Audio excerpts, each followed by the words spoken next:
body. But yeah, I was in Amsterdam. I was there because I was giving a lecture to the Queen of Holland, and I gave the lecture. And my wife and I were both there. And after that was over, we decided to do a little experimenting. And for somebody like me who doesn't experiment, I made a mistake because. Did you eat it? Well, the first night we went out and we went to one of these coffee bars, and I guess I can speak about this. It's legal here. Yeah, totally legal, exactly. We took the easy way in, like the novice version, and it did nothing to me at all that first night. So the next night when we went, I went right to the bottom of the list where it was in Dutch or something, but it had like machine guns, pointed at a brain kind of thing. Boy. Yeah. So I did that version, and it was the most terrifying experience of my fucking life. And I didn't say that either. But we were in a club. And all of a sudden the world changed. And what started happening is my brain started manufacturing versions of myself that would converse with me and convince me that the reality that I was experiencing was real. And then that version of me would destroy that reality, and the process would start over and over and over again. Is this something you smoked or you ate? Smoked. Yeah, wow. Definitely smoked. And again, Wow. I suspect that the impact was because my body has no experience. Oh, for sure. And so I Yeah. think that just enhanced the impact. And, it was terrifying. It was utterly, I was in the hotel room and I was clinging to the bed. And I actually said to my wife, tie me up. It sounds wrong. I meant time it because I'm like terrified of what I'm gonna do. Right. Wow. And so instead, she called the doctor, and she was like afraid this would be like in the newspaper because I just give a Yes. lecture to the Queen, Right. But they're so used to Americans getting in over their head Yeah. with this kind of experience, so it was something that they were completely used to. So they sent up a doctor, and the doctor basically just gives you sugar. And my wife knew that this was an extreme circumstance for me because I don't eat any sugar. But I was like, he said, eat as much. I was like taking the Milky Way bars. Like So I'm sugar vegan. somehow or another counteracts Sugar somehow. I don't know. THC? I don't know the chemistry behind this. But sugar is the antidote. Caffeine is supposed to help as well. Caffeine can help too. Yeah, I guess. But it lasted 8 hours. Even flying home on the plane the next day, all I did is I sat on my seat and I put on the headphones, and there was a Beatles channel. And I just listened to Beatles for like 7 hours, and I was just in this place that I had never experienced before. Now for our conversation, this just made it so intuitively obvious to me that my conscious awareness is totally dependent on a few chemicals. Right. That's all that's happening inside of the head. So in a way, it was a valuable experience. It's not something that I want to ever experience again, absolutely. But it was something that helped align my intuitive understanding of what consciousness is with the scientific recognition that it all relies upon the stuff that's circulating inside of your mind. Yeah. What's interesting about these heavy-duty psychedelic experiences, because what you took was, by most people's idea, very mild. Yeah, But no the more doubt. profound psychedelic chemicals that are also produced by your brain, if you just shift that ratio, and not by too much, really, you're not talking about you're talking about little small doses of this stuff.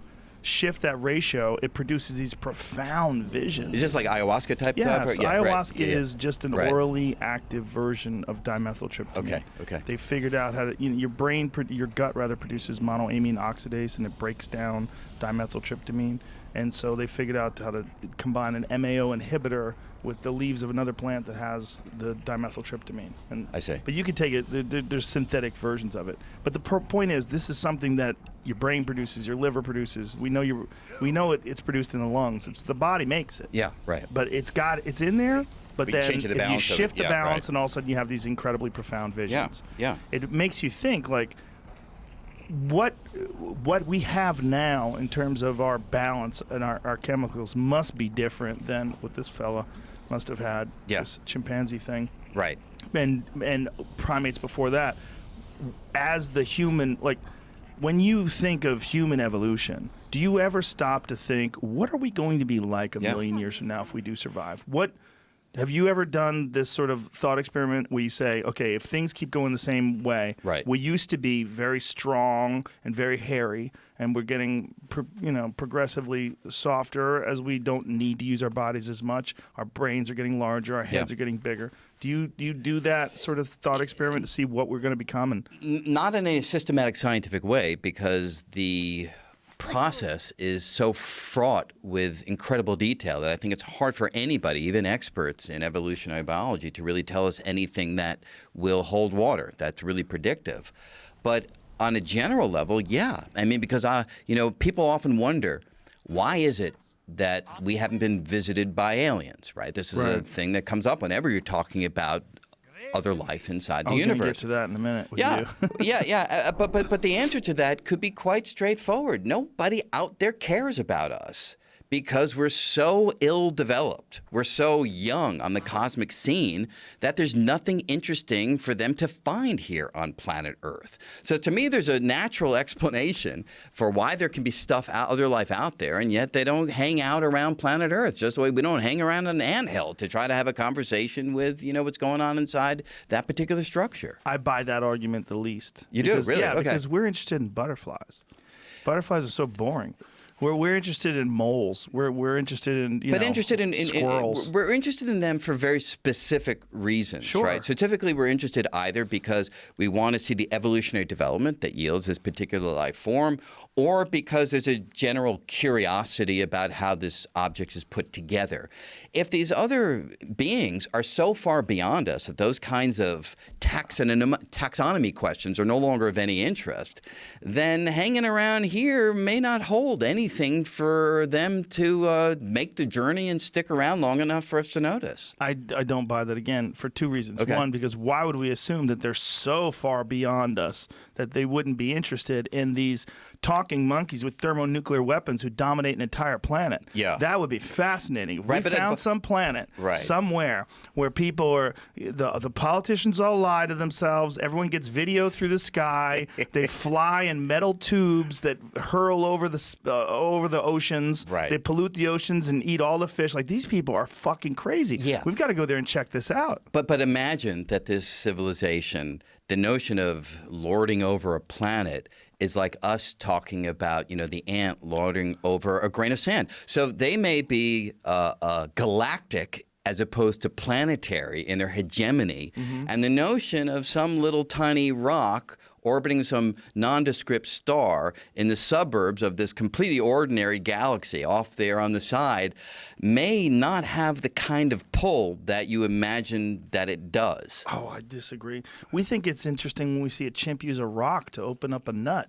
We think it's interesting that, there's an amazing photograph of an orangutan that's spearfishing. Have you ever seen it? I have seen that, actually. It's really cool. Right. No, it is. He learned it from people, apparently, but it's still interesting nonetheless. Right, but I don't think 100 years from now we're going to be as interested in these kind of qualities, or 1,000 years from now, or 10,000 years from now. Well, why would we assume that these things that come here from another planet are more than 10,000 years Well, advanced? that's a very good question. And I think the answer to that is we look at the history of the cosmos until today, and let's just call it our universe to be concrete, 13.8 billion years.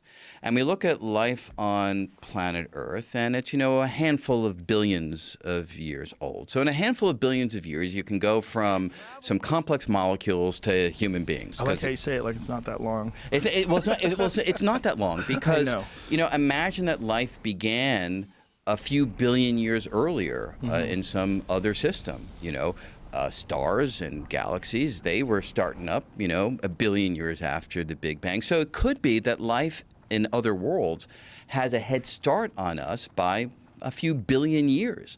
And we know what can happen in a few billion years. It can take us from single cell to us. Sure. And you can imagine from a few billion years from now into the future, it could be radically different.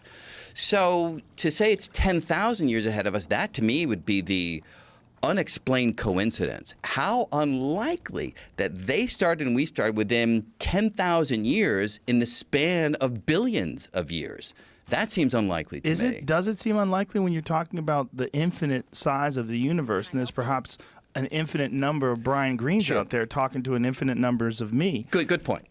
So you're absolutely right. We're almost guaranteed, if the spatial expanse of the universe is infinitely large, that there are going to be places where it's within 10,000 years of us. But those are going to be a very small number compared to the places where it's not 10,000 years. Is that true, or would it be an infinite number of them? Well, it'd not be a infinite, small number at all. But they're different kinds of infinities. So you mean in the space of the exact scope of the universe itself, a small number, relatively speaking, to where we are? Yeah. Physically? So I would say it slightly differently. I'd say look at a finite-sized ball in this large spatial expanse. So everything's finite now. So let's get a 5 billion light-year ball. Right. Okay. And within that ball, the number that are differing from us by 10,000 years will be very, very small compared to the number differing from us by, say, 1 billion years or a couple of billion years. So then, simply by the law of numbers, if we imagine that they're random processes that are generated. Now, there could be some physical principle that prevents life from emerging before, say,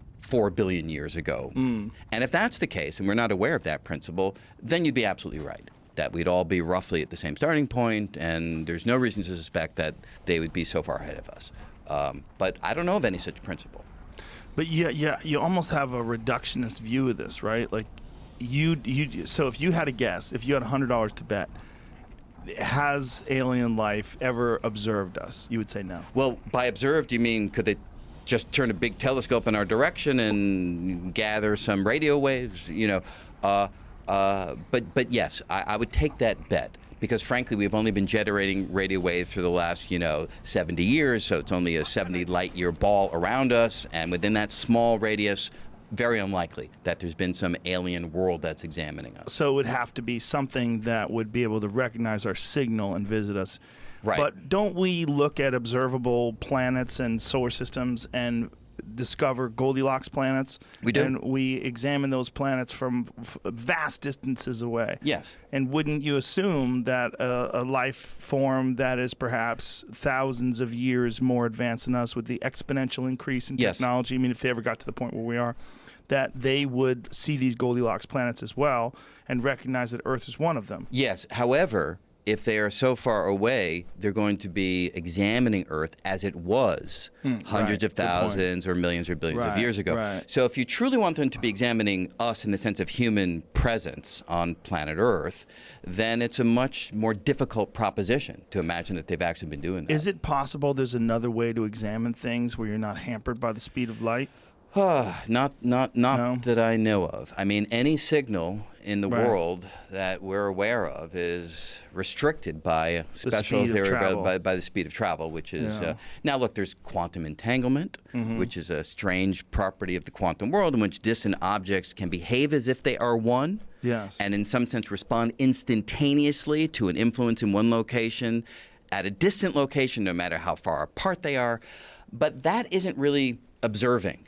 That's more realizing correlations between physical properties at widely separated locations. But I'm not aware of a means of leveraging that to actually observe what's happening in some distant location, even if you do have quantum entangled particles. For a long time, my operating theory on aliens was, when I see something that's interesting, then I'm going to pay attention to it. Right. Because it's too attractive.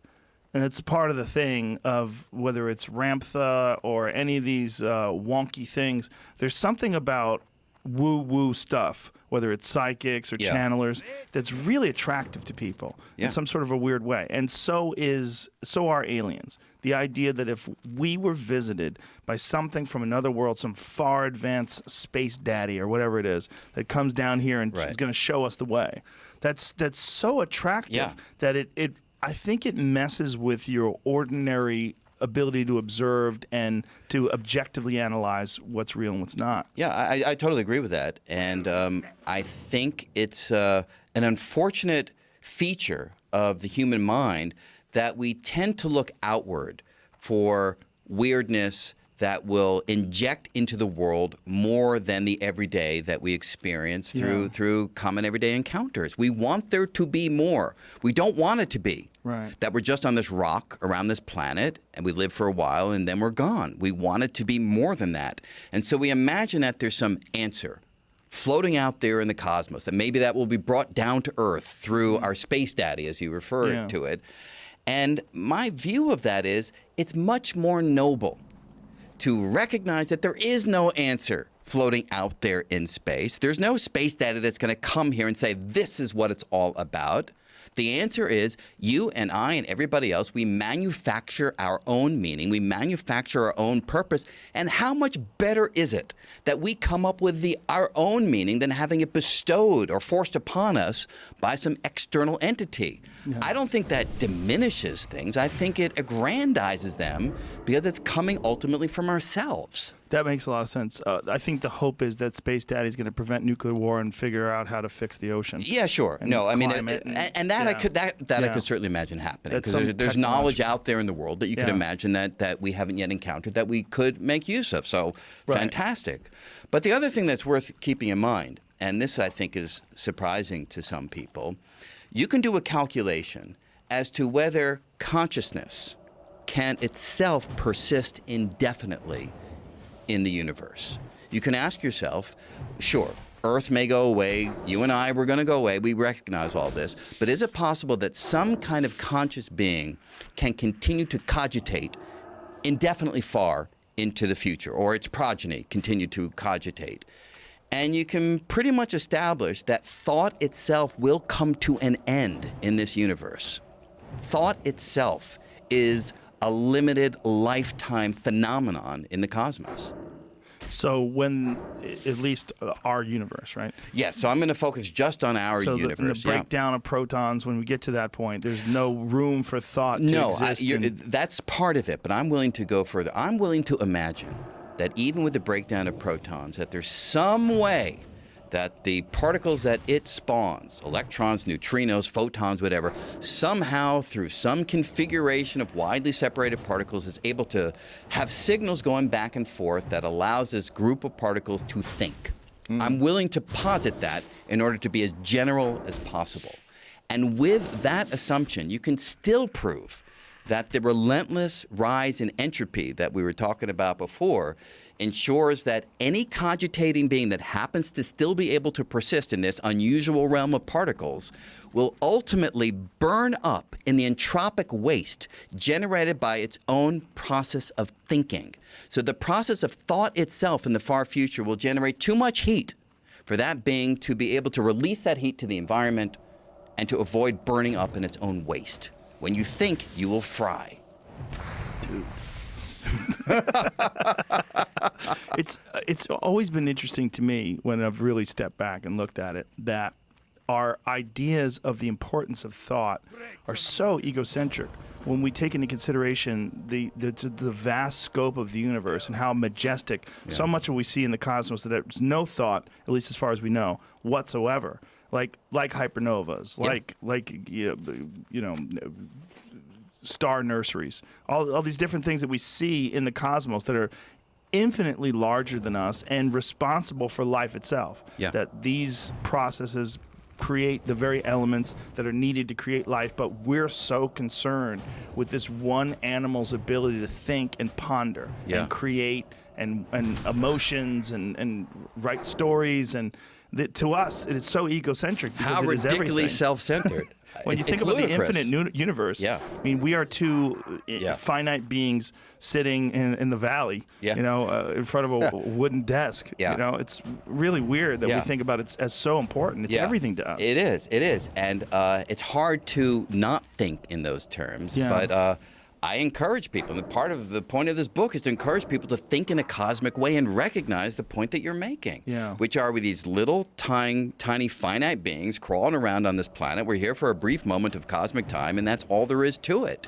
And some will feel like, oh my God, that's disturbing, that's distressing. And my point is, hey, celebrate the fact that you are here for this brief. I mean, think about the collection of quantum events stretching back from the Big Bang until today that had to turn out exactly as they did for you and for me to actually exist. Each one of these quantum events, and there are nearly infinitely many of them, could have turned out that way instead of this, yielding a universe in which neither you nor I nor anybody else would be here. And yet against those astounding odds, we're here. That is cause for celebration. And you can go further. Not only are we here, we can figure out how we got here. We can create art. We can write the stories that you are referring to. We can create comedy. We can build monuments. We can create films. We can do things that inanimate objects can't. So this, to me, is where the value and purpose and meaning comes from, as opposed to trying to look out and hope Space Daddy comes with the answer of, flashing in neon signs saying, aha, that's what it's all about. That's never going to happen. It isn't. Well, it might. You might have to eat your words, but I admit that it's possible. So every time I say it's not going to happen, I mean unlikely that it's going to happen. Very unlikely. Yeah, I agree with that. But Yeah. it's interesting to me that that's the thing that we look forward to the most. To the average person, if they think about space, they think about intelligent life. Yeah. That is far more interesting to them than the fact that there's black holes out there that are devouring planets. Yeah. That are Yeah. sucking stars into its event horizon. Yeah. This infinite point of density that we can't even really begin to imagine with our own little brains. Yeah, and the fact that all this arose without a guiding intelligence. Yeah. That there are black holes and there are active galactic nuclei and there are black holes slamming into each other, creating gravitational waves that we can actually detect. I mean, it is a wonderfully rich reality that we are fortunate to be part of. Do you experience much pushback or much conflict from religious people who don't like the fact that you describe things in that way, that didn't need an intelligent force or an intelligent creator to exist? It's an interesting question because the biological community, people like Richard Dawkins and the like, I think have really borne the brunt of the religious pushback because they're dealing directly with the phenomena of life. And that's the precious commodity that somehow we want to be sacred. And therefore, our religious sensibility will push back on it just being the mindless laws of physics and evolution, yielding, life on planet Earth. They haven't pushed as hard on the quantum physicists and the cosmologists as they have on the biologists. But I have had conversations. Many of them are respectful as opposed to antagonistic, where the view is that I am wrong-headed, that I am missing the point. And some of these religious folks are fantastically accomplished scientists. That's weird. Yeah, I mean, I went to a gathering. I think I can talk about it now. It was a closed-door gathering. You weren't meant to describe it. Hope you don't get sued by this one, too. Yeah, that's right. I'm really opening myself here. I thought it was called Science and the Spiritual Quest. And it was a bunch of scientists that were being brought together. And I thought it was going to be an interesting but ultimately one-note meeting. I thought everybody's going to basically say the same thing. There could be a God. There's no evidence for a God. We've got the laws of physics. And we're going to just press forward under the assumption that physics is all there is until the clouds part and God reveals him or herself or itself to us. And at that point, we may change our tune. It was not one note. I was the only person who had that perspective in the room. Everybody else was coming at religion from a very different way of thinking about the world. In fact, there's one Nobel laureate in the room who got up and sang psalms as part of his presentation. And I was sitting there and I was like, what is happening here? This is so unexpected to me. And what it really meant was I was so close-minded into the varieties of religious engagement that happen in the world. And it opened my eyes. And there's one Nobel laureate in particular, I did say to him at the end, I said, when you look at me and you hear my view, what do you think? And he kind of put his arm around me in an avuncular way and said, you're a real smart guy and you don't understand the true reality. And I think ultimately you will because you're open-minded and you're on a journey, and I hope that your journey will finally take you to the place where I have been for many years. That was so unexpected. That this Nobel laureate, who I respected for his concrete mathematical and experimental work, saw the world completely differently. Now, was there a spectrum of belief? Yeah, absolutely. Yeah. Absolutely. But I was the one who was far The out. only one. I was the one who You was were untethered. Yeah, I mean, I came in there, I was like, whoa, and now clearly they arranged the meeting to have a spectrum of perspectives. I mean, this is not something that was randomly designed and it just so happened. But it was an eye-opener. And from that, I went to read Do you know William James's book, Varieties of Religious Experience? No. Yeah. So it's a book that William James, a great psychologist, wrote in 1902. And it was based on a series of lectures I think he gave in Scotland. And it is the most heartfelt and rational approach to religion and science that I think has ever been written. And yet most people don't know much about it. Because what he does is he goes through and he documents through his own research and through reading biographies and interviewing individuals the vastly different ways that people think about religion and why they think about religion and the value that religion has in their lives. And when you read that book, it doesn't convert me. I haven't changed my views on whether or not there is a God, but it has changed my views on the value of a religious sensibility, the role that it plays in people's lives. Now, look, it can be, you talk to people like Sam Harris, and it's a destructive force in the world, and it has been a destructive force in some ways. But that's not the full story. Right. A fuller story is that for some individuals, it gives a connection to a historical lineage that's deeply valued. For some individuals, it puts their life in a larger setting that allows them to be in the world in a more productive way. So there are a whole range of roles that religious engagement can play. The problem is when you start to pit it against scientific insight, then you run into trouble. But religion was never developed to give us factual information about the world. Religion will never give us the electron magnetic moment to 9 decimal places. That's the purview of scientific investigation. And if you can keep these straight in your mind, there's a definite and powerful role for a religious sensibility in the world. Yeah, I feel like it gives people in a lot of ways a scaffolding for ethics and morality and allows them some alleviation of anxiety. Yeah, exactly. It gives them a feeling of purpose. But like you said, as long as it's not conflicting with rigid scientific reality. Yeah, like right. Scientific, provable scientific reality. Yeah, and I got to tell you, it's a funny thing. Richard Dawkins, I don't know, have you had him on the program? Yeah. So you know that his MO in the world is very anti-religious. Yes. I think he would agree with me on that. I don't want to put words into his mouth. But I did an event with him in New York, the Beacon Theater. I don't know, it was maybe a year ago or something like that. And it was very interesting because in a one-on-one conversation, his views were very similar to mine. I felt, look, we don't agree in totality, but I was saying to him, there are times I go around the world and I will do things that are utterly irrational. I'll knock on wood for good luck. I'll speak to my dead father. I know that he's not really there. I'll pray to God on occasion if I think that I could use that backup. Not because I think there's some bearded individual in the sky. It's just a behavioral tendency that I find to be comforting and useful. And I said this to Richard. And he said, I totally get it. I was like, what? He was like, I totally get it. He said, in fact, I don't like to sleep in a house that has a reputation as being haunted. And for me, it was such a beautiful human moment. It was such a beautiful human moment where we were just like being human beings. Right. And he said, we're both sinners. And I agree. We are both sinners in that sense because we know how the world works. We know this doesn't make any sense. And yes, it's still part of somehow how we behave in the world. And I think there's a value to recognizing that that is what it means to be human. You will engage in the world in ways that are not necessarily strictly adhering to some rational perspective of how the scientific world operates. I would love to see Richard Dawkins outside of a haunted house saying, right. I'm not going in there. Yeah, exactly.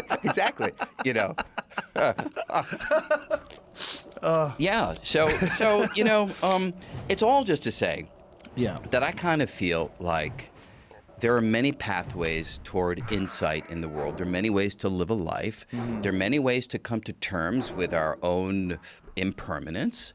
And it's not as though something is right or something is wrong. It's a question of, is it useful to you?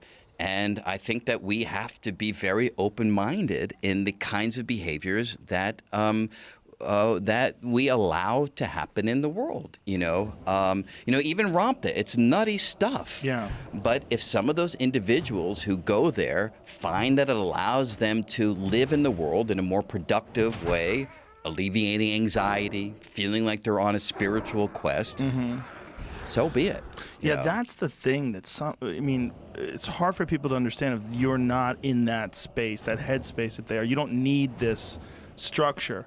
But for some people, even Scientology or something along those lines, it seems loopy on paper, can provide them with legitimate structure and benefit their lives in a tangible way that they can describe to you. Yeah, exactly. And my feeling is that if there was, and I don't know this to be the case, and maybe some biologists will push back on this, but if there was a race of, for want of a better word, Vulcan-like individuals who approach the world in a completely rational manner, evaluating the data, figuring out the most sensible course of action, competing against a crazy group of individuals like us who will come up with wild fictional ideas, gods in the heavens, demons haunting the world. I think it's the latter group that ultimately would triumph, because with that kind of freedom of thought, you get novelty, you get ingenuity, you get creativity. And so I feel as though this is part and parcel of who we are and why we have survived. And to sort of come at the world with a scientific club that's meant to smash away anything that disagrees with the scientific worldview is an unfortunate way of looking at the world. Yeah, there's something about creativity that it doesn't necessarily have to abide by any laws of logic, and it can still be beneficial. Yeah, and that's why it's so stunning when somebody comes up with something. It's like, where did that come from? It didn't come from a rational approach to working out, Brahms' Third Symphony. It emerged from the churning emotions of an individual who happens to be made up of trillions of particles, guided by physical law, responding to the environment, which is impinging his senses with an incredible array of influences. And through that whirl emerges this spectacular piece of music. That's breathtaking. Yeah. Utterly breathtaking. Yeah, and it's amazing what that music can inspire as it reaches out to, X amount of people and then causes different thoughts in their mind. Yeah. And then that causes, in turn, another branch of creativity, another new line of thinking that they might have never pursued before. Yeah, and that to me establishes that the notion that language is the only way that we can know about the world. Wittgenstein had this perspective, the limits of my language, limits of my world. That seems to me utterly wrong. I mean, the experience of music, or the experience of cogitating about the world, but not trying to overlay a narrative upon it, just feeling your way into reality, reveals things about the world that I think are beyond linguistic. Do you ever listen to music when you're pondering an equation or whether you're going over a problem? It's an interesting question. When I was in college, I couldn't have any sound on when I was trying to, say, learn quantum mechanics or relativity. I would find that it would capture my brain too fully, and I couldn't focus on the equations that I was trying to understand. But the funny thing is, in writing this book, for the very first time, I found that there were passages that I couldn't write if it was quiet. I needed to have music playing because, in some sense, by focusing too directly on what I was trying to say, I couldn't say it. I only found that I could make progress in certain kinds of descriptions by allowing my brain to fly off through whatever musical experience I was playing, and allowing the freedom of thought to then emerge within that unusual, for me, environment. What kind of music were you listening to? Well, it varied incredibly. A lot of Slayer? No. So some of it was classical. I remember there's one vital passage when I was writing where do you know Pentatonics?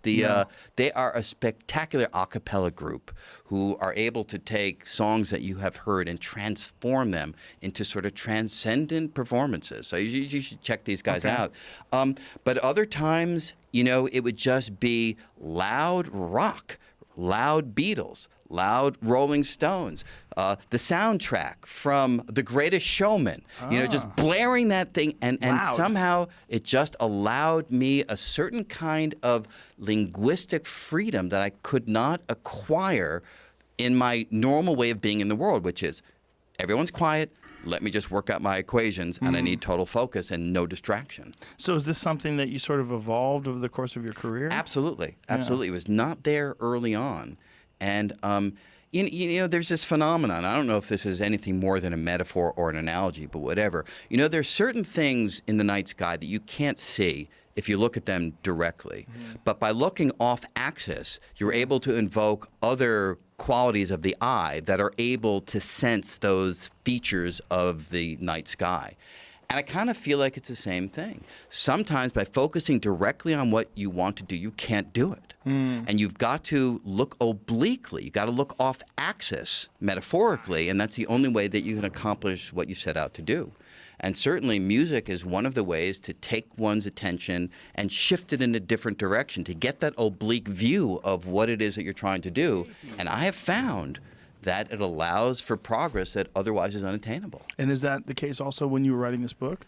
It absolutely was the case writing this book. You know, I have a very a wife who's very understanding. So we have a house we live in Manhattan. You know, I'm at Columbia, but she would let me go up to our house upstate with the dogs and by myself, and I would disappear for weeks on end, and I'd hold myself up in this cabin in the woods, and I would sometimes write deep into the night. And there were no neighbors around, so I could turn on the music at whatever volume I found useful, and I would do it. And I would find, you know, that it freed up a certain kind of creative thought process that to me was striking, because I had never approached work in that way before, and it was really deeply interesting. So how did you come to this idea of doing it that way? I was struggling on certain things, and I felt as though I am approaching this in a very flat-footed way. I want to write about this, you know, say I want to write about human creativity, or I want to write about religious engagement, and I am just doing what I've always done, which is I have this equation and I want to solve it. So I'm going to bring the tools of mathematics to bear to solve it, and I was approaching this writing project in exactly the same mind frame. And as it wasn't working, I said, let me smack my brain around a little bit. And so one way of, you know, it could be psychedelics. I didn't go that direction, but I smacked it around by forcing myself to be subject to a great deal of distraction in the environment around me. And it really made a difference. It's interesting that you did it in a calculated manner. Yeah, right. So I can't break free fully from my physicist training, you know. But it's wise. I mean, that way of doing it is wise. And it's also a time-tested, you know, from Thoreau to, you know, the beginning of time. Yeah, and the funny thing is it never worked for me in the past, because the focus, I think when I'm doing mathematics, it does need, at least for me personally, to be that kind of non-distracted, total focus on what's going on. As a writer, it's a very romantic notion, too. Like to go to the woods in a cabin, that's what's up, right? Yeah, right. That's what everybody wants to do. Yeah, right, exactly. The only thing that's missing is whiskey. You're supposed to get drunk out there. Did you get drunk out there? I didn't. I had the dogs, and it was just, like I said, I hardly ever drink, you know. But it was an unusual creative experience, which to me opened up a different way of going about trying to create things in the world. As you write more and more books, do you find it to be more and more difficult, or do you find it to be easier? Well, my early books were all focused on trying to bring scientific ideas out to the general public. You know, The Elegant Universe was about string theory, Fabric of the Cosmos, Space and Time, Hidden Reality was about multiple universes. And so in that role, I'm basically trying to translate from the cutting-edge research into ordinary human language so that people who don't want to go to graduate school can get the basic idea of what's going on. And this book is a very different proposition. I feel like I've moved in a significantly different direction through this book, because yes, there's science, you know, entropy, evolution, the history of the universe from the beginning to the end, but the focus on why we humans do what we do, why we tell stories, the emergence of language, why we tell myths, why we engage in religious experience, why creative expression is so important to us. This felt like it was drawing upon things I've been thinking about for decades, but never put into writing. So it was a harder exercise than anything that I did before, because it was a different exercise. But in the end, one that I felt was even more gratifying, because it was making clear why these ideas matter. as opposed to just trying to tickle the brain of the reader. I'm trying to actually, if you will, touch the heart and soul of the reader. And that's something which, if it's successful, feels very gratifying. I would imagine that would be very hard to end, to feel how, like, to put the cover on it and to go, that's it. Yeah, right. It is, but that's true almost with all books. You know, the famous adage is that you never finish a book, you abandon them. You know, that's all that ever happens, and that was true in spades in this particular case because the subject was so big. Yeah. And you can always imagine going further in this direction or enhancing that description, but at some point you recognize that, you know, life is an ongoing process, and a book is ultimately a snapshot of where the author was at the moment that the book was written. And that, to me, is really what happens here. This is a snapshot of my view of the human condition set against the cosmological unfolding. And how much of your perceptions of these things has evolved, you know, as an educator and as a scientist and as a person who's in the public eye? How much of your perceptions on these ideas have changed over the course of your career? Huge, huge. I think I was a very hard-nosed science thinker when I started out. I think part of this may have been I became a professor at a relatively young age. I think I was 27 when I got my first faculty job, so many of the graduate students were the same age as me. So I think I felt the need to have a very rigid scientific outlook on the world because of that. And, you know, as I've gotten older, that has changed. And my willingness to entertain a broader range of thought and experience and ways of being has absolutely grown. The other thing that's had a vast and vital impact on me are students. You know, for 30 years, the only thing I really taught was technical physics courses, quantum mechanics or relativity, you know, thermodynamics. And what do you do there? You're at the blackboard. You're putting equations up there. You're trying to get the kids to be able to solve problems and understand what the mathematics is all about. So the only thing that you're really ever doing is touching the cognitive part of their brain. For the last few years, I've been teaching a course, the students didn't know it, that's actually based on this book. So I wanted to try out the ideas with young minds. So I taught a course at Columbia called Origins and Meaning. And in that course, I had students from across the campus, not just the physics students. I had the neuro students, the anthropology students, the linguistics students, the theologically oriented, you know. So it was a whole range of students. And to see how their understanding of how their major or subject fits into the cosmological unfolding changed many of their perspectives on what it is that they're studying and what they're doing.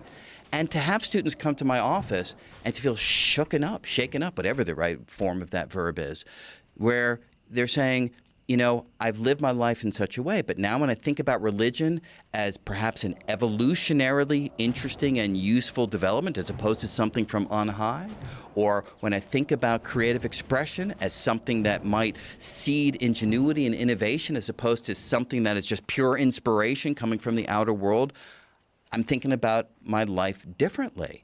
And some of them, frankly, would be upset. I'd had students come in tears.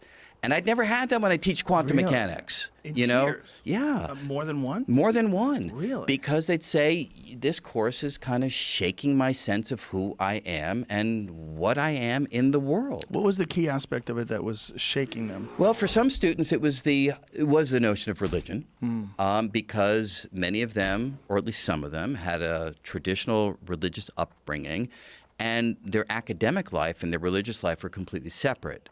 And now when you have a course in which you're focusing upon how it would be that this institution of religion might naturally evolve on planet Earth based upon what we know about humans and human brains and the evolutionary pressures that we've been under, some of them began to think about religion as a very different proposition than the one that they had when they were growing up.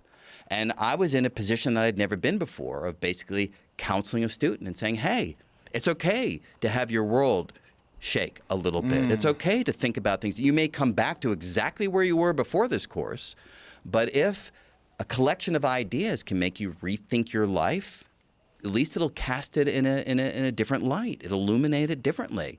Go with it. See what happens. And I never had a conversation like that when teaching Schrodinger's equation. You know, and for me, it was the most gratifying pedagogical experience that I've ever had, because you're reaching the whole person as Yeah. opposed to just reaching this cognitive technique of solving equations.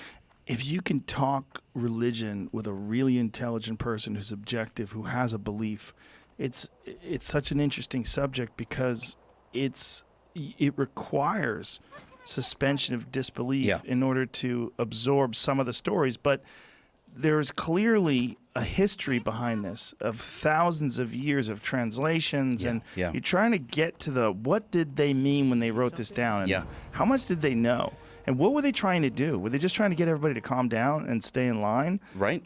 Or were they trying to find some means of gluing the group together Yes. by a shared Yes. belief? Yeah. Or, there are folks who basically say that there are qualities of the human brain that naturally leave it open to a religious sensibility. Yes. I mean, for instance, we have agency detection systems in our brain where we look around the world and we tend to assign agency to things that happen. That's useful, right? Yeah. Because, if you mistake a windblown branch for a jaguar, yeah, it's fine. You thought it was a jaguar, but it's just a branch. But if the reverse happens, you think it was a jaguar and you think it's a windblown branch, you're going to get eaten. Yeah. So we tend to over-endow agency into the world. There is evolutionary value to that.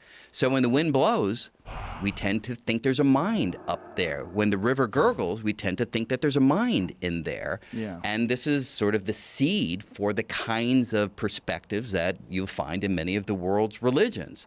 So there's natural course of events that can lead to the arising of the institution, or at least the ideas behind the institution of religion.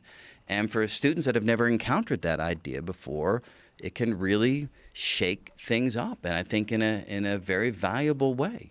So I think you're absolutely right. Having a conversation with somebody who has a religious perspective is deeply interesting. Yes. To understand where that mind came to the place that it got to. And from a personal sensibility, I give you, I just give you one little anecdote. My dad died. I was 23 years old. And unexpectedly, I'd been visiting home. I was at Harvard at the time. I was visiting from Cambridge, and we had a nice weekend. And by the time I got back to Cambridge on the bus, my mom called me and said, "Dad's dead." It was so shocking. It was like so sudden. It was so complete. And I remember I went back home, and my dad was not a religious man, but we knew that he would want to have a religious ceremony, and we did it. And we had, a minion of Jews coming to the house to recite the Kaddish prayer, because we weren't religious. We didn't know what we were doing, And I had no idea what these men were saying, but it was deeply comforting. In fact, I didn't want to know what they were saying. To me, it was just a collection of ancient sounds, but the sounds connected me across the generations to a culture that had been extending back 5,000 years. And in a moment of crisis, that was a very comforting and useful connection to have. Yeah, that is where I find people get the most out of religion, in the fact that it brings communities together in this sort of cohesive ritual where Yeah. everybody acts together and everybody, you feel like there's completion to it. Yeah. Like you're putting someone, you're Yeah. putting someone into perspective, and you're doing so with this religious ceremony. And when large groups of people get together and engage in a ritual behavior, something magical happens. Yeah. I've spoken to evolutionary psychologists like Steve Pinker, who's a wonderful thinker. I've had him in here too. Yeah, okay. And Steve is skeptical that this kind of ritual behavior can yield the kind of cohesive bonding that some people suggest that it does.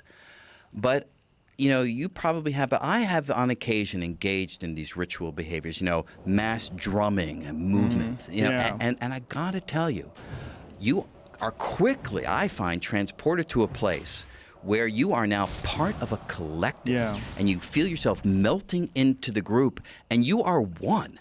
And if you've never had that experience, I think it's something that you should have, because I think it's a vital part of our heritage. It is part of how we got to be who we are. Yeah, there's something about group acceptance and a group of people acting and doing something together that does create this very strange bond. Yeah. It doesn't.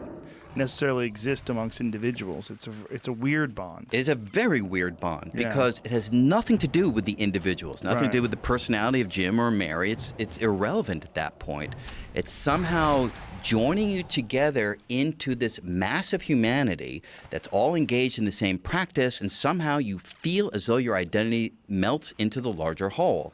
I don't know why it happens. There's negative aspects to that sort of thinking, course, or that yeah. mob mentality. Of course. Like, have you ever been in a situation where things got chaotic and you really had this feeling like anything can happen at any moment? I've seen it happen. Yeah. I've never been part of it, but It's very weird. But I have There's a sort of feeling in the air. Yeah, I have an analogous one, which is, my brother is a Hare Krishna. Whoa. And so, he is 13 years older than me and left college in the 60s, which was a tumultuous time, and went to Europe and ultimately joined into what many people think of as some kind of cultish activity. Yeah. And so, but he's not a cult thinker. He's an original thinker. He's a brilliant thinker. And yet, within this group mentality, you can imagine a certain kind of group think can take over. At least people imagine that this happens. So, yes, it has positive aspects and it can have negative aspects.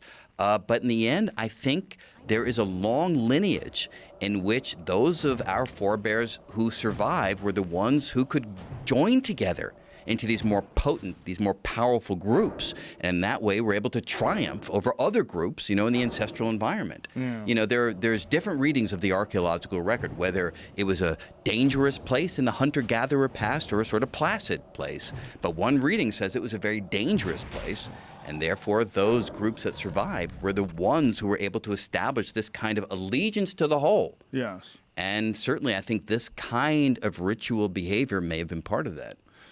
Bond together through shared experience. Yes. Yeah. And belief. Yeah. And if you're all believing in the same supernatural entity, that's a powerful, in principle, powerful glue.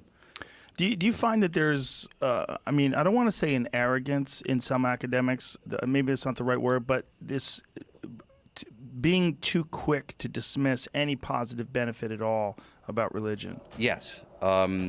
It's the knee-jerk reaction among a certain group of academics, and it feels deeply unfortunate to me. It almost feels like a religion of its own sort when it's just the response as opposed to a careful, thoughtful, heartfelt analysis of the situation. I frankly wish that more people would read William James's book, because I do think that it's the kind of, because here's a scientist, right, a deeply thoughtful scientist who knows how to analyze data, knows how to rationally engage with the world, who was plumbing the depths of religion in a very, very meaningful and sensitive way. And by the end of these lectures, I think it's lecture number 20 or something, he describes religion as this, as something that helps the journey toward the terror and the beauty of phenomenon. He describes it as the voice of the thunder, the gentleness of the summer rain. He describes it in terms of the sublimity of the stars. And this kind of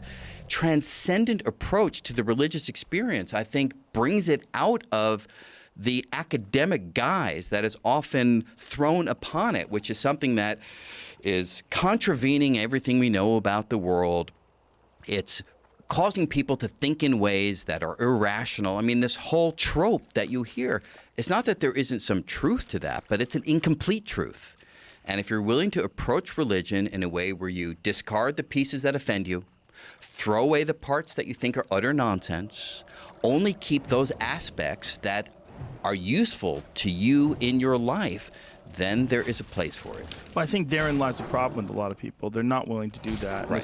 This need for suspension of disbelief troubles them so much that they feel like fools if they buy into something. Right. And we're also dealing with all religions except the ones that are super questionable, like Scientology or Mormonism, right, that are very old.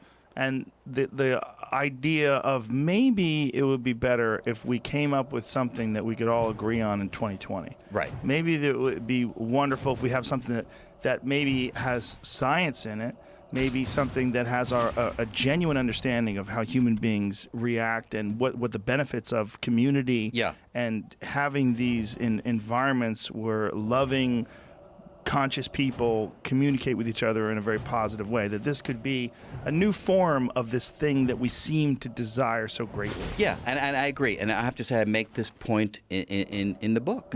Because the point that I make there is that to truly engage with the world, you have to use a variety of stories. We're fundamentally storytellers. That's what human beings are. Now, there's the reductionist story that physicists are well equipped to talk about with particles and laws of physics. On top of that, you've got the chemist story, the complex molecules. You've got the biologist story that begins to talk about cells and life. You got the psychological story, the neurophysiological story that brings in mind and consciousness. And within that, you then have all of the activities that conscious beings undertake, which includes religion and includes telling other kinds of stories and includes creative expression. You need them all. And to sort of say that the scientific account is the only account by which you're ever going to gain true qualities of the world is a very, in my view, limited description of what truth is. There is objective truth in the world that we can measure, that we can describe with equations and so forth. But there's also internal truth, spiritual truth that you get to by self-examination. It's real in the sense that you're understanding how you respond to the world. And that is something which is deeply personal, but utterly real.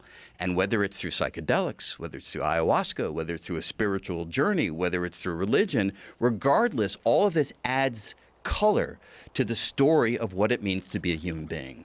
Do you spend any time meditating? I do. I'm not particularly effective at it.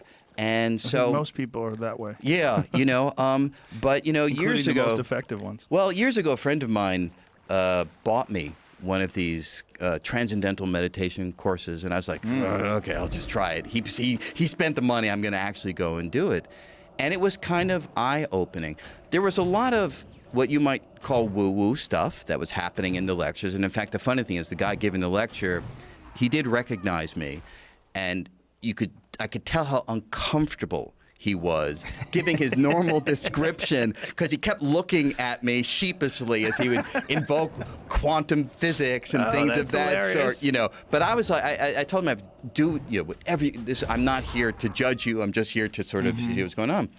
But the idea of allowing the mind to be in a different mode of operation, which is sort of how I summarize the experience. If you're reciting the mantra in your mind and allowing that to be a sort of pedal point, a driver of how your mind is behaving at that moment, that's a very different way of being in the world from thinking about grocery shopping or solving Einstein's equations. And I think that, to me, is the value of it. It's a systematic way to put your mind in a different mode of operation. And at times I find it very useful to move into that place. When you started doing transcendental meditation, what about it was weird? Well, what was weird, number one, was doing this in this group setting, which is how you start on this course. And moreover, it being framed in a manner that I had trouble aligning with my understanding of how the world works by virtue of the lectures that were given to us for what we were doing. But through the practice, I sort of found, I'm sure I'm just translating from what they were saying in the lecture into a language that I'm more comfortable with. And that made it less weird for me. Because sort of like what you were talking about, religion, just kind of cutting out the thing that didn't make any sense to me and saying, hey, what is this really about? What this really is about is breaking the usual chain of thought that is 99.9% of the time of how I live in the world, and allowing my brain to have a chain of thought that is artificial, because I'm sitting here forcing myself to recite this mantra inside my mind. But that's a very useful way of being because it's unfamiliar and it's novel and it allows my brain to operate in a different way. So when I translated it into that language, it all of a sudden made a lot more sense to me and became not weird at all. It became an interesting practice. And do you still do it? I do it when I feel I need it. So there are friends of mine who say, I cannot live in the world if I don't do my 20 minutes in the morning. Simply, that's part of my routine. I don't feel that way, but there are moments when I say, whoa, I need to do it.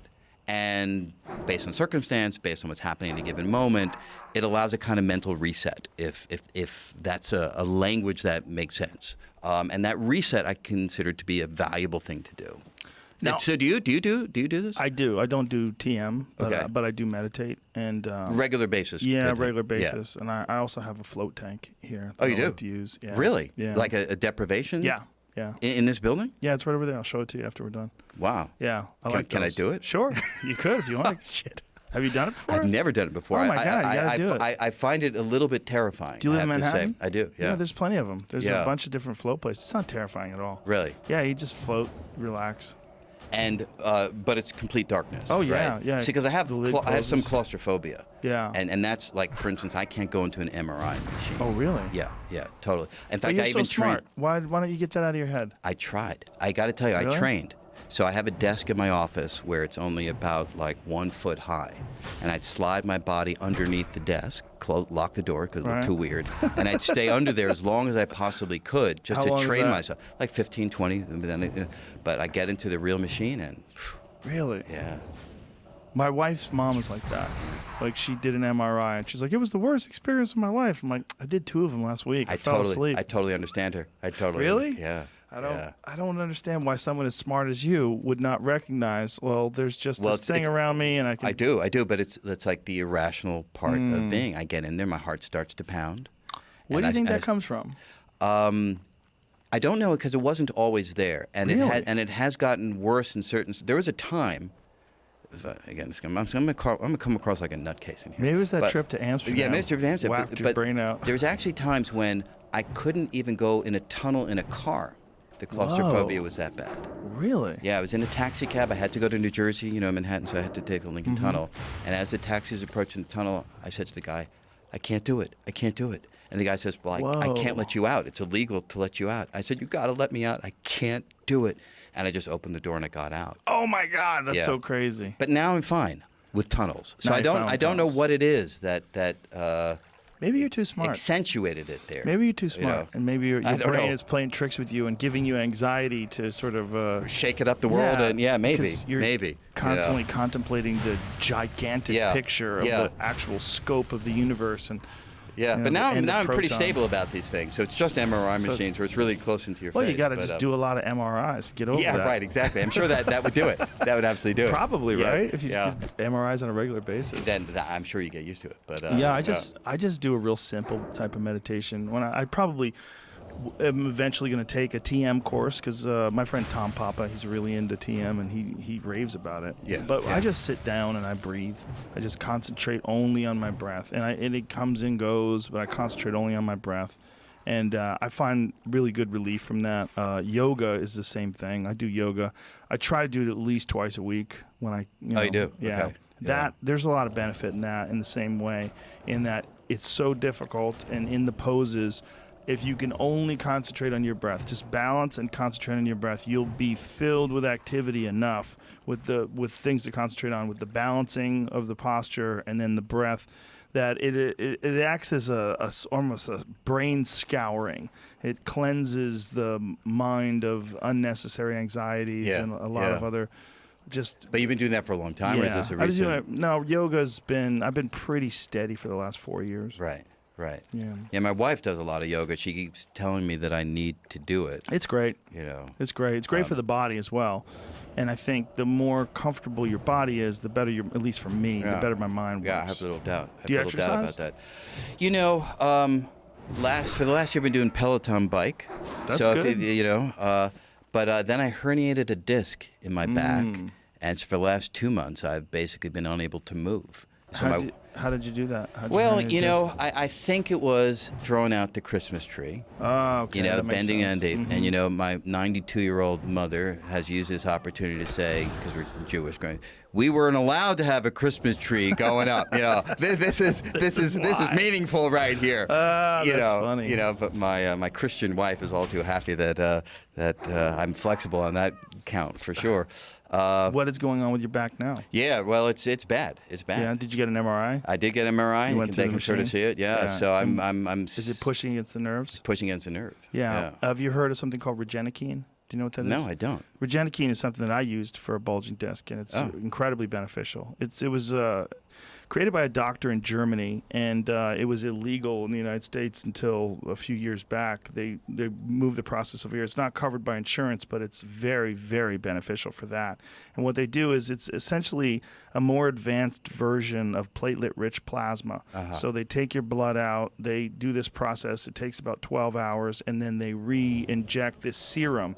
They take the serum out of the blood. It looks like this yellow serum, and they inject it directly into the areas. And it's So right into the spine. Then, right into the area where the spine is bulging. So and it allows it to relax. It's the most potent anti-inflammation drug that they can use. So it's like instead of cortisone, which is what they've been talking about. Exactly. Well, cortisone can help you as well. It can at least provide temporary relief. But what this does is actually heals the area. Really? Yeah, it's very beneficial. I had a real bad bulging disc in my neck that was making my hands go numb. So my toes are numb. Yeah. Yeah, right. Yeah, but they can give you relief, and it's in Santa Monica. There's a place called Lifespan Medicine. I'll connect you to the doctor. Yeah, please. I'm so curious about what I just sent a friend of mine there. He had a real problem with his neck. Within 2 weeks, it was better. He got hit by a car when he was on his motorcycle. My friend Dean Del Rey, and he was really fucked up. His back was so bad that, like, we were at the Comedy Store, and I'm like, people came near him, and he tensed up. I go, what's the matter? He goes, dude, my neck is so messed up. If somebody bumps into me, I'm in sharp pain. Yeah. And I'm like, really? And then he started describing it to me. So I said, I've got the thing for you. And I sent him to this place. Regenikine's amazing. I've had it done several times. Regenikine, I got to check that out. Yeah, I've had it done on my lower. Well, a lot of like athletes like Peyton Manning and Kobe Bryant, they flew to Germany to get this procedure done because it was the only place it was legal then. Including the UFC president Dana White, which is where I found out about it. And then I found out that they were opening offices in America. In Dallas, they have one. They have one in Santa Monica, and I think somewhere else. Maybe New York. I have to. Maybe. Yeah, but it's an amazing procedure. I mean, it really is super beneficial, particularly for that kind of an injury. Yeah, because it's been tough. I mean, for instance, I can't sleep because there's no position. That, Now the value of that is I have done so much reading over the last 2 months because I'm like up half the night and I only conk out when it's like utter exhaustion. But have you used spinal decompression? Have you ever done any of that? I did. I went to this physical therapy place where they put me up on pulleys and it kind of pulled the feet, I guess, away from the back. It wasn't like being stretched fully, but your own weight was causing the vertebrae to separate. Did that help you? Huge relief. Yeah, you can get a small inversion table. And I was thinking about that. Yeah, well, I have one out here you could try too. You have a whole gym out here. There's another thing called the reverse hyper machine, and the reverse hyper machine was created by this.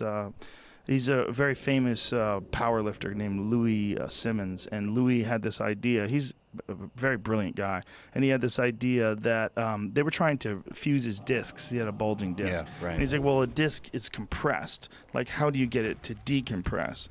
And he developed this machine that strengthens the back when you lift up the legs, but then in the lowering of the legs, it provides active decompression, and it alleviated his problem. Do you wear this? No, I'll show it to you. Yeah, I'll show it to you afterwards. Wow. It's a machine that you get. But see, we are physical beings, right? Oh, yeah. We have a mind that can soar to the edge of the cosmos, man. But you got a bulging disc, it doesn't matter. Oh yeah, pain is real. I mean, you have to deal with it, and you have to be really careful. Yeah. And for me, what's really critical is physical maintenance.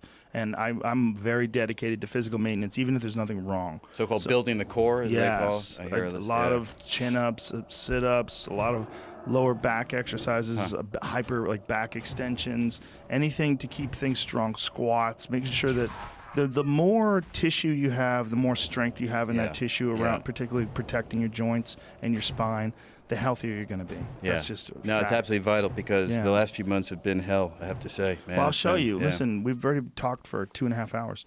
So I'll take you to the back right now and I'll show you. Yeah. But, Brian, thank you very much for being here. I really appreciate you. Great. I appreciate all your work. And tell people your book. One more time is the title. Until the End of Time. It's out today. It's out today. Mind, Matter, and Our Search for Meaning in an Evolving Universe. Beautiful. Yeah. Thank you for being here, man. Thank you. My pleasure. Bye, everybody. Here, come on, I'll show you. Yeah, I'd love to. Thank you. Oh.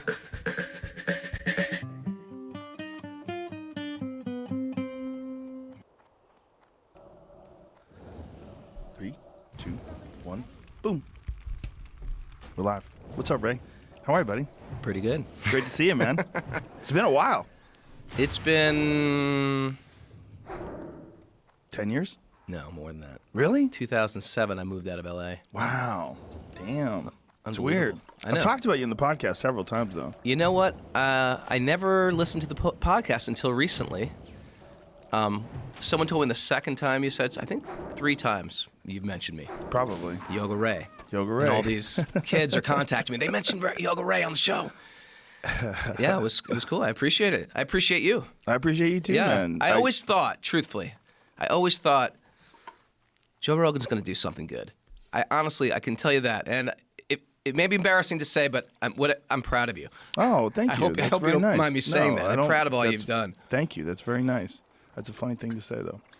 And you've had just a Joe Rogan time. You've done some great stuff. First of all, stand-up comedian. That's a great gig.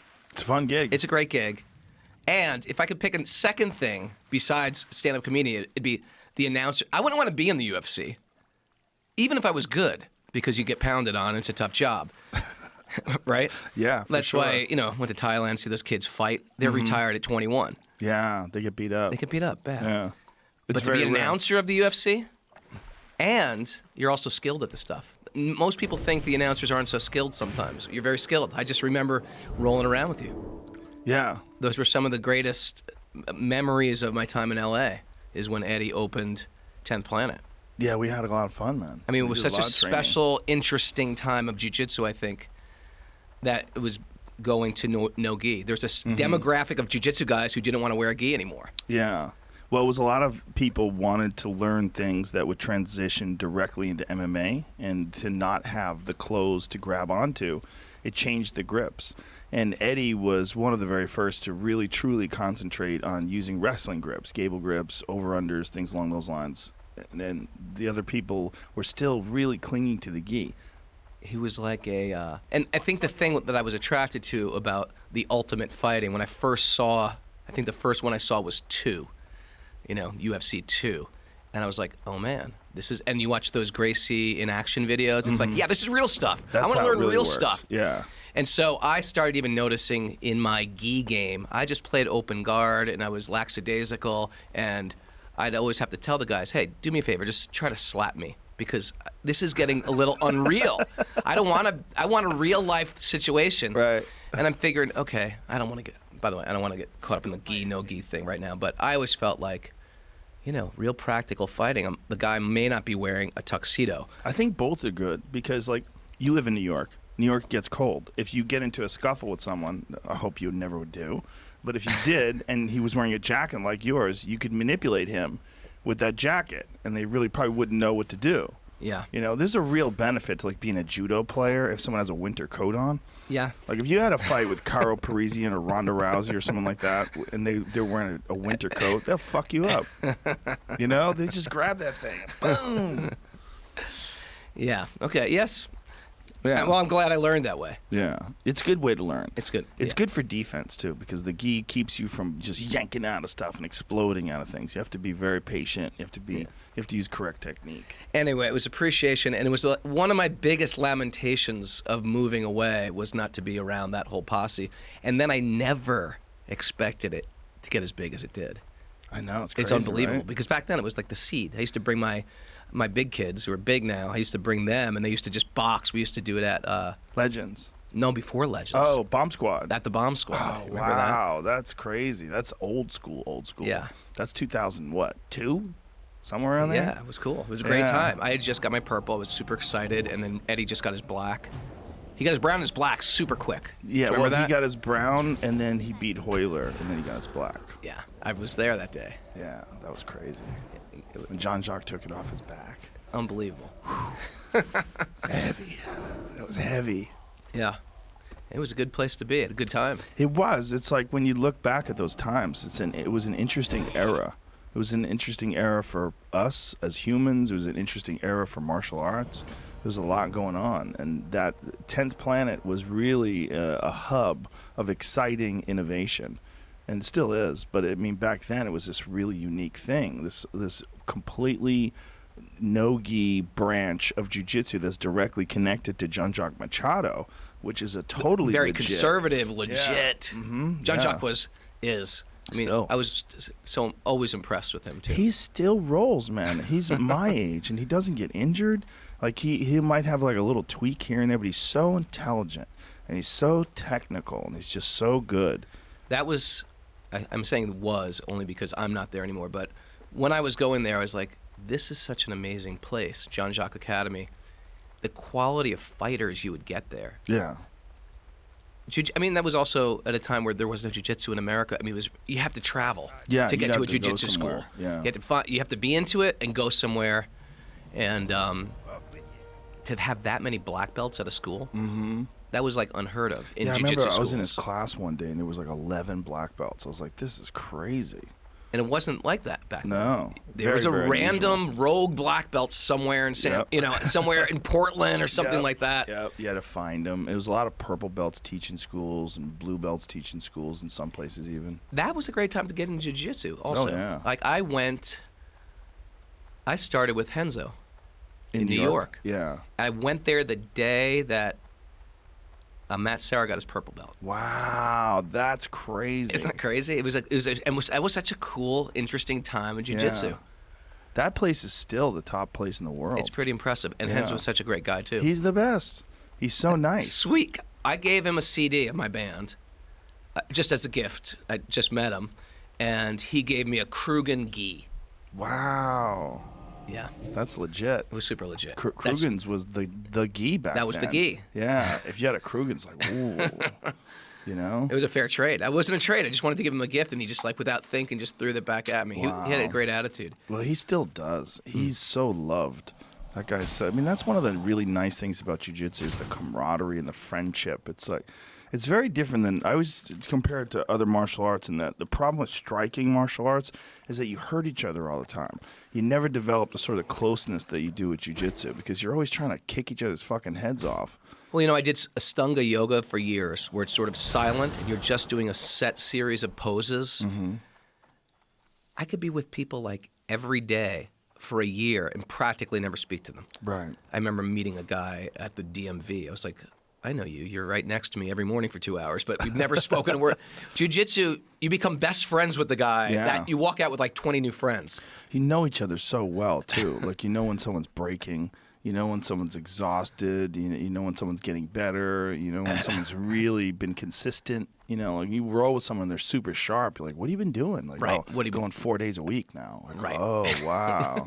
You see it, right? Yeah, they become like your best friends. Yeah. Yeah. Well, it's also like we appreciate when someone's really good. Like if you roll with someone and they're really good and they start getting you and they didn't used to get you before, you get excited. You're like, all right, I got to ramp up my game because Yeah, he's doing something. You're doing You have really a different well. metric with all these.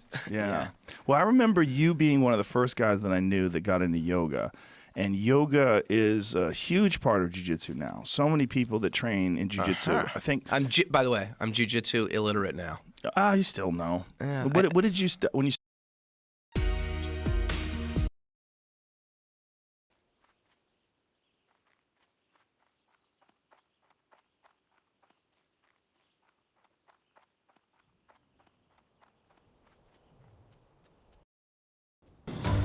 So the name is Dr. Alan J. Hynek. Weren't you with a thing called Project Blue Book? Well, I thought they shut it all down. Boom. So we were talking about losing eyesight. Yes. And you actually take comfort in the fact that your eyesight is starting to dwindle? You want to chase it. At first, I was like, I'm fine. Then I'm 42. Then it's like, let's try some ones. Then it's 1.25s. Then it's 1.5s. What are Then you on it's now? I stopped because I have so many fucking glasses. Some of them are ones. Some of them are 2.5s. It's like you know what I mean? Yeah, I do know what you mean. But what I appreciate is you know where you're at by what you're able to retain if you fight for it, and the things that are going no matter what you do. Now, I've heard there's some Israeli guy who's got this app, probably from Laird, got this app, and you do it, and you get your eyesight back. And sometimes it's about, I don't need to try to use something to hold on to everything. I want to pick the 5 or 7 things that I definitely want to hold on to, and I want to watch the rest of it go in and out with the tides. I agree with that in some ways, but if there was a real thing where you could get your eyesight back, I would Yeah. definily be on that. I Well, don't think there is a LASIK's. real thing. Yeah, This it's not real. The Okay. problem, well, LASIK's. But I know there's people who several do- problems. You can get it if you have problems with your vision, but we Yeah. have macular degeneration that's coming from age, age-related macular degeneration. LASIK doesn't really fix that. But I know people who were wearing glasses and then got LASIKs and they don't wear glasses Yes, anymore. that's a fact. But also, But we never sometimes wore glasses. They get one eye too close up and one eye for distance. It's even more fun. Half the eye exams I've gotten wind up fucking me 2 weeks later. Like, these don't work. Yeah. What about the loss of a sense that you're accustomed to being fine annoys you? What about it? Yeah. I like being able to see things. Read labels in particular. Like, how many of these fuckers am I supposed to take? You know, and what's in here? Yes. You know, like how many milligrams? What's in? What But does that it's say? also- And you doing this shit? But it's also funny to go up to like a little Lutron pad and have to go like that. To me, it's a gas. Really interesting. Except the things you cannot change. Now, if someone comes in and says, Joe, Bob, I got it, we're done, come over here, it's easy, or it's a supplement, or do this for 2 weeks, or stop doing this, this, and this, then there's a trade-off. Yes. Well, I'm down for anything that actually works to make your eyesight come back, but I have heard of nothing. Everybody that I've heard of, This might be our project then, because you care and I don't, so we have a nice balance. There's a guy named David Sinclair that I talked to. He's a professor at Harvard. Yeah. Is it MIT? Where the fuck is he? It's Harvard. They're doing some work with people that have serious eye diseases and serious injuries, and they're actually injecting some form of bacteria that has been encoded with some miracle cure for degeneration, and they can detach retinas, fix things, and Incredible. yeah. So they're working on some stuff. Yeah. So maybe in the future, you won't have 2s and 1s and 1.5s and. we'll just Yeah, have what a am I? I one will. injection. I've alighted to greener pastures. I'm sure there's going to be other issues and hurdles that you're going to go eyesight. I don't have fucking time. We got real shit going on here. Yeah, I'm sure too. I'm concerned about that. That thing that you're wearing around your neck? Yes. Being as you are obviously known as being Iron Man, are you concerned with wearing a large thing in the exact same spot? Hell no. As the, did you ever think of that? Life is funny because I was doing this before I ever got fitted for the RT, so it was more of art imitating oddball stuff I was doing anyway. Oh, really? Yeah. Oh, well, Yeah. but Iron Man, that's even more interesting because maybe you were born to be Iron Man because Iron Man obviously had that from the comic books. Loosely prearranged destiny. And what's incredible is how far afield you can go from it and still find your way back. Yeah. Well, there's been the whole superhero genre thing is so interesting to me because there's so many reboots and there's so many how many fucking Spider-Mans have there been? How many Hulks have there been? Yep. There's only one Iron Man though. You got that. Thus far. What year is it? Get the fuck out of here. You're Iron Man, man. It's just Okay. like there's certain dudes just own a role. And if anybody else tried to be Iron Man, we'd be like, nah. Well, interestingly enough,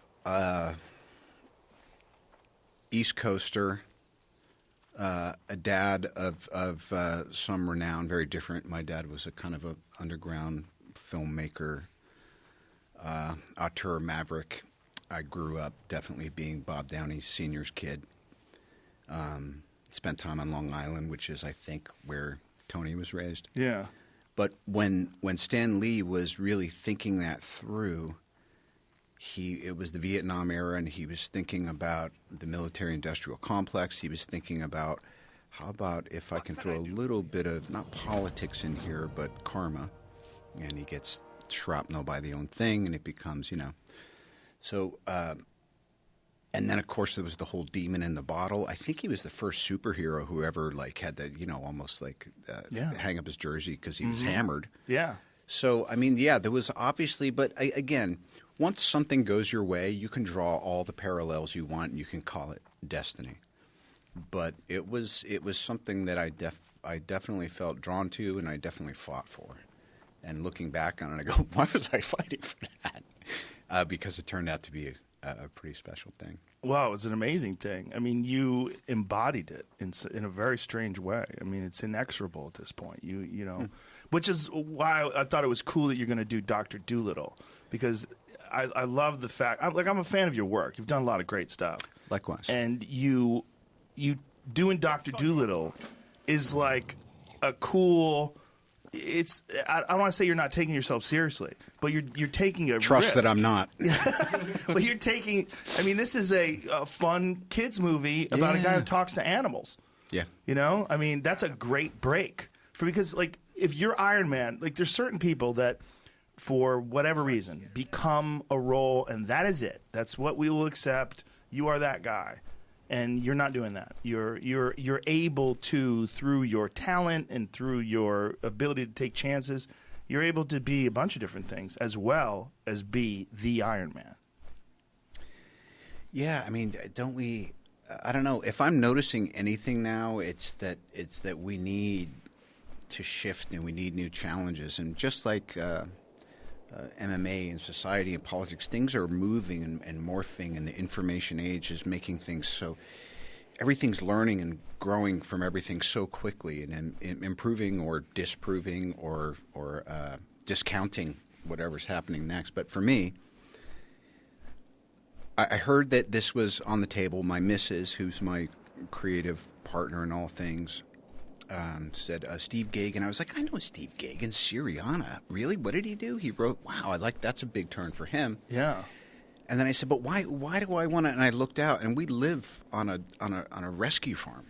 We have alpacas and goats and kuni pigs, and it's just crazy. And I was like, okay, same way I did with Iron Man a little bit. I was like, all right, there's something here.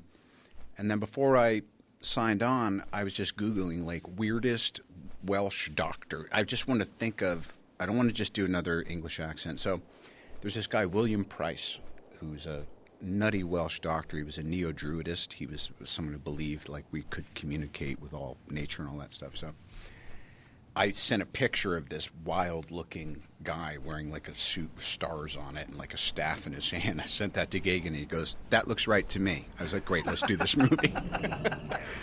And literally, that's it. It's always it. You know what I mean? It's always that thing of you click and you go, "Here's my sense. What do you think?" And then the gal or the guy says, "Yeah, let's lean into that." And then you go, "But do this and that. And, hey, will you give me some of this?" And you go, "Yeah." And all of a sudden you're in a synergy. It's like a good interview, like a good fight, like a good dinner. It just kind of happens. The gentleman right there. That's a crazy look. Yeah. To me, I just thought can Doolittle be like that? He goes, does he have to be that way the whole way through? I go, no. When they find him, he's a recluse, and then the animals like clean him up, and then he looks less unhandsome or less weird for the kids for the rest of the movie. But let's find him like that. This concept of things just sort of falling into place. I'm a big believer in that too. Yeah. What is that though? Is that you getting out of your own way? Like what is that? Isn't that 70% of it? Yeah. Yeah, I'd say it's 70% maintenance of what can I do to do my part to stay out of the way. And then the other part, I always think of it as like this little super thin, invisible thread. But you can feel the tug, and you just you have to be really gentle, and you have to pause when agitated, and you have to go for it when you're like, there's 4 walls in here, which one has the map behind it? It's that one. And you knock down the wall, and it's there, Yeah, what is that, though? That's a synchronicity, intuition. But labeling it is very dangerous because it's so filled with woo. Yeah. So it's, there's so many people that are hucksters that have, like, made a career out of sort of, like, labeling it and defining it or teaching you how to get to it. It's great because it's the commodity that you can't capitalize on, and yet if you don't show proof of its existence, you shouldn't even be qualified to speak on it. I don't know. Right. It's the big I don't know. But when it happens, whether it happens with love or with friendship or with a career or with a path you're taking, you just know there's a smile. There's an inner smile like, yeah, this is it. Well put. I found it. This is it. I'm supposed to be doing this. Here we go. Here we go. Yeah. And I really feel it's so funny at this point in my life and being, kind of middle-aged and all that. Well, I know I'm going to fly around the world and I'm going to sell some soap. and I know I have a new project, and I know I've just retired my jersey on this 12-year journey I've been on. And how do I want to start? And it came up, how would you like it? I go, yes, that's exactly what I'm going to do. I'm going to go have the Joe Rogan experience and kick off this year and this season and this new chapter by doing what I love, which is an interview as we're looking at each other, and there's a give and take. Is the door to Iron Man totally closed? Because I don't believe it is. Oh. You guys can go through time now. You can go. You already opened up that door. Well, let me ask you the question. If I pick the jersey back up and put it on, wouldn't you feel a little bit like, oh, No. crap? No. Oh. Here's what I think. All right. They go through a few semi-lackluster Avengers movies without you. You ready for this? I'm ready. Here's the scene. There's a moment where the world's fate is at stake, and they realize they need a super genius. And then they figure out how to restart that time machine. Great. Come on, man. Is that The audience sees you when you step out of that thing. is this your and you want a little arc on it too? Because if this is your idea, then you got to show up for it too. I'll do it. I'll show up. What do I have to do? I don't know. I'll do whatever I have to do. We all have to do whatever Kevin I'll Feige hold the says. thing. I'll hold the clap thing. Do they still have that? Clap. They do. They hold do. that It's thing. digital. I'll hold that digital thing. I'll do it. But the way people would freak out if you came back, come on, man. Think about it. Take a few years off. Do a few Dr. Doolittles, a couple more Sherlock Holmes. You know, it's interesting watching Eddie Murphy in this last little period of time. And I was talking to Colin Jost last night, who got to sit next to him at the Golden Globes and who was there and on the show and writing for him, with him when he hosted recently. And I go, it's just incredible. Our culture never encourages taking a break. Never encourages saying, don't chase that thing because you've got it in your hands. And I love the idea that if you're good at what you do, then it's not about time. It's about, it doesn't matter when you decide to pick up the mantle again. It's just about, but it's scary, isn't it? Could you imagine? Like if they just said, hey, Joe, just don't do the show for 4 years and then come back and do it again. You'd be like, that's a lifetime. Who knows what's going to happen? Well, with Eddie, what's interesting is he was arguably the greatest of his era and just stopped. Yeah. Just stopped for 30 years, and no one does that. No one who's that good. And then when you see him, I don't know if you ever saw him, he received some award, and he was on a panel, and sitting in front of a podium, rather, and he was talking about Bill Cosby, and he was doing this routine about them taking away Bill Cosby's awards. Oh, gosh. And it was fucking brilliant. And the timing was so good, and all of us, comics were just sitting there going, he could do it tomorrow. He could just get up there tomorrow, and he'd be fucking murdering. Yes. But it would be different. It'd be different. He's a different human. Yeah. That's one of the more interesting things about it. It's him talking about some of the more homophobic stuff that he did in the past. Now it makes him cringe, and you just can't believe he was that person. But he was, when he did Delirious, I think he was like 22 or something crazy like that, which is just bonkers that he was that good. Anyway, I've been thinking about him lately in relation to a bunch of things, but also just that, particularly nowadays, giving yourself permission to not have to jump because, strike, the iron's hot, all that stuff. Yes. And maybe it's just as a bit of an anxiety to the times, which I remember too. Speaking of past generations, I remember growing up in 1974, Nixon's black and white TV getting impeached. My dad and his buddies are whooping it up, but they're still pissed. And I'm going like, wow, it's not worse or better. It's different, but now it's on us. Yeah. So there's a bit of an urgency. And that whole thing of just being able to say, so to answer your question, to me, starting up again is off the table. I feel I've done all I could with that character. There'd have to be a super compelling argument and a series of events that made it obvious to it. But the other thing is, I want to do other stuff. Right, of course. Yeah, of course. Good. Yeah, what you're talking about Nixon and people can lose themselves in current events. And what I mean by that, it doesn't necessarily completely. Your life is more than what's going on in Washington. You know, Hunter Thompson talked about that when he was running for sheriff in Aspen. He was talking about how local politics, like your neighborhood, that's real. Yeah. Like this actually can affect your life. Like what's going on in Washington, how much does that affect your day-to-day existence? It's very little. But for some people, it becomes an enormous portion of the real estate of their mind. It takes over most of their day-to-day consciousness, where they're consumed with it. And it becomes a thing they're cheering for or they're rooting against. And then, you know, your life revolves on something that you have very little power over. Teams, turf wars, Yeah. interests. Yeah. Think globally, act locally. Right? Yes. I mean, it's a beautiful statement.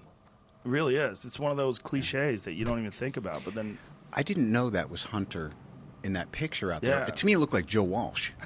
could as easily fit Joe Yeah. Walsh. I mean, he moved to Colorado too. Oh, wow. Yeah, the Rocky Mountain Way. Oh, damn if he didn't. Yeah. He once told me, I'll speak out of school, he said, Downey, you should just watch TV for a year, bro. I was like, thanks, Joe. And by the way, he's probably right. Probably right. Look, if you just hung back and just did nothing but watch TV for a year, the fucking ideas you would have, you'd probably have a really rock solid idea of what's going on. His was more trying to have enough things going on that I wouldn't have any ideas for a year. And then I'd give myself a break for a year. Maybe that's good too. See, I'm But thinking you're right. differently. I'm thinking like analyze the landscape. I think Joe Walsh is one of the most underrated guys ever because he changed the fucking Eagles. The Eagles were one thing, Yep. and then Joe Walsh came around, like Victim of Love. That's Joe Walsh. Yeah.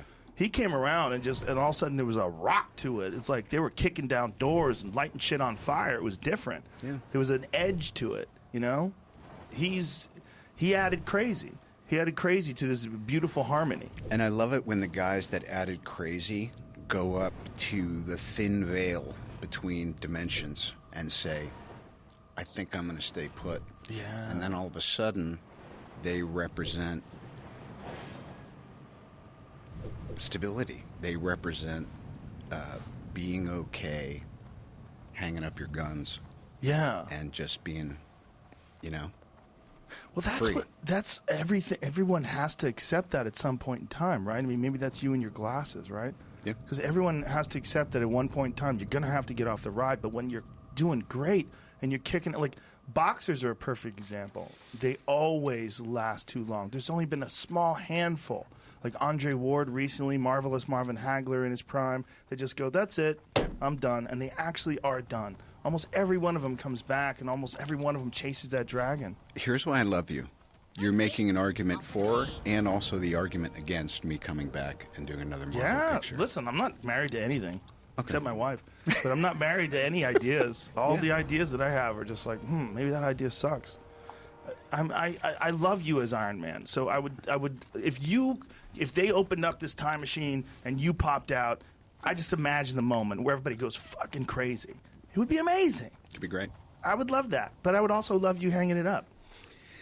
Yeah, look, it's just, first of all, it's 2020, and I'm not an OCD guy, but I keep thinking, see clearly. See clearly, even if your vision is going. And it's difficult because I feel like we all just get buffeted by feelings and ego or fears or little, chips of resentments or intuitions that are tied to something maybe higher but you think is out of your reach or whatever. So it was a perfect time. And I got to go have dinner with a bunch of the Marvel folks last night and kind of have just a little bit of extra closure because, the movie came out and it was bananas, and the directors are sending me pictures of like people flipping out in theaters when Tony snaps, and I was like, whoa, this is kind of like a really big cultural thing. But then like Victoria Alonso, who's the head of VFX for all these movies, a literal super genius, or Kevin Feige or Favreau or Scarlett, or some people that I've just been there with it for a long time. We were there experiencing it all when it came out, and then we see each other on a red carpet and it's not intimate, and then we kind of hadn't really had a chance just to do nothing, just hang out and have some crudité and kind of talk shit. So it was really interesting being here today because yesterday was this kind of, last night was this kind of real, like felt like closing the circle on things a bit. That's got to be bittersweet. Yeah. But I like that. I like that you want to move on, and I like that you want to, and I like that you're doing something like Dr. Dolittle, because that like, you've done a lot of wild shit in your life. You've done a lot of wild shit in your career, but you sort of embody every new chapter with the same kind of energy, although there's a different result and a different piece of art. It's all the same you, and that's one of the more interesting things about people. In particular actors, because actors get to be a bunch of different things. And it's one of the weirder things about that craft. Like when you see, a guy who's like Daniel Day-Lewis, who like embodies these different humans, like literally becomes different humans. But it's always Daniel Day-Lewis. Need help? You know what I mean? Like even though he plays these the There Will Be Blood guy and all these different psychopaths and various fascinating characters, it's always the energy. Like you're pumped to see him do it, right? And I think I feel the same way with you. It's like I know you're an interesting guy. There's a lot of shit going on in your head. So when you dive into something, whatever it is, whether it's your character from Tropic Thunder or whatever it is, like it's gonna be Robert Downey Jr. diving into something. So I would imagine it would be kind of annoying, even though you are brilliant at Iron Man, to stay Iron Man. Yeah. Well, fortunately, I don't have to find out. Right. It's just interesting too. You know, life is doing something, and you know, I'm at this place. It's also it baffles me. Confidence. What does it really mean? There was a period of time where I felt like I did the first Iron Man, and then I went and did Tropic Thunder, and then I was doing the first Sherlock, and I had my shirt off, and I was doing martial arts. I was all over the place, and it just felt like I was hitting triples no matter what I did. And then people are like, "Are you really as confident as you seem?" And I was like, "I guess right now I am, yeah." and I think this goes. I mean, this reminds me. We were just talking about the McGregor cowboy fight coming up. You know, it's like You gonna go to that? I'm gonna watch it. How can you not watch it? You know, two brilliant souls who cannot lose. Neither one of them can afford to lose this fight. Wow, that is a matchup. Yeah, particularly Cowboy doesn't want to lose. Heck no. But there's this guy who's the poster child, the guy who's the one, right? The chosen one. That's Connor. And then this Cowboy who's like, I think I can fuck that guy up. The journeyman. Yeah. Yeah. So confidence, you know, there's been times when I felt I'm in possession of it, and then you want to let go a little bit because it's only ever the moment and life guiding you. The wind is so at your back that you're like, wow, are you just, you know, jumping over the waves and all that by yourself? And you're like, you bet I am. But there's a physics to the moment, man, moment, machine, whatever, and the wind's at your back. And then the wind does what the fucking wind does, and it changes. And if you're left there thinking, what, you know, so I think it's great to be in full possession of what you would call supreme confidence, and then see what happens if you don't hold on to it so hard, because it's great, but it is a bit of an illusion because, like everything else, it's always changing. And every day, the reset button, the space bar gets pressed, and it's like, now what? Yeah. The reset button. Yeah. You kind of have to have a confidence to jump into some of the roles that you've taken, though. But I see what you're saying. Like that you don't want to hold on to it.